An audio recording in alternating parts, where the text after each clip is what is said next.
అమలు చేయాలి. ఇచ్చిన హామీలు వెంటనే అమలు చేయాలి. నిరుపేద కుటుంబాలకు 2 సెంట్ల ఇళ్ల స్థలాన్ని వెంటనే ఇవ్వాలి. 2 సెంట్లు స్థలం ఇస్తానని చెప్పావు. సరే, నువ్వు 2 సెంట్లు స్థలం ఇస్తామని చెప్పి మన అంతా ఓట్లు కూడా ఈయన చంద్రబాబు నాయుడు గారికి ఓట్లు వేసి అధికారంలో తీసుకురావడం జరిగింది. అయితే చంద్రబాబు నాయుడు గెలిచి దాదాపు 2 ఏళ్ళు దాటిపోయింది. ఈ 2 ఏళ్ళ కాలంలో మనకు ఇంటినటువంటి నిరుపేదలకు 2 సెంట్లు ఇల్లు స్థలం నువ్వు ఇస్తానన్నందుకే నీకు ఓటు వేసి గెలిపించాము. అయితే మిమ్మల్ని గెలిపించినప్పుడు ఇప్పుడు దాదాపు 5-6 సార్లు సచివాలయంలో అర్జీలు పెట్టుకున్నాం, మెంబర్ ఆఫీస్లో అర్జీలు పెట్టుకున్నాము. మాకు ఇంటి స్థలాలు చూపించడానికి కూడా నువ్వు ముందుకు రాకపోవడం ఇది కరెక్ట్ కాదు.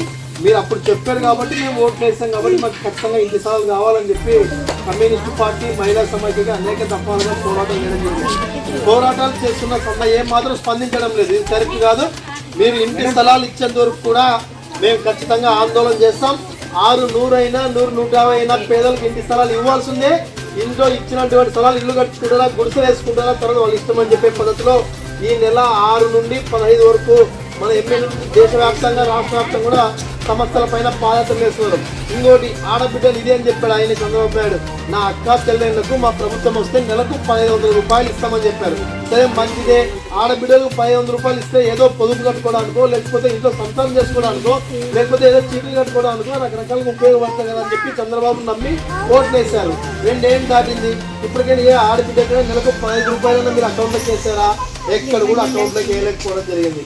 ఇవే కాదు, 2 ఏళ్ల కాలం సంబంధించి కొత్త పింఛన్ల కోసం అలాంటి ముసలోళ్ళు అయ్యా పింఛన్ 4000 వస్తాయి, ఏదో గుళికలతో మోకాళ్ళ గుళికలతో, లేకుంటే ఇంటి సంసారంతో, లేకుంటే రకరకాల ఆరోగ్యం బాగాలేకపోతే ఆ గుళికలకు ఉపయోగపడుతునే పద్ధతిలో నెలకు 1500 రూపాయలు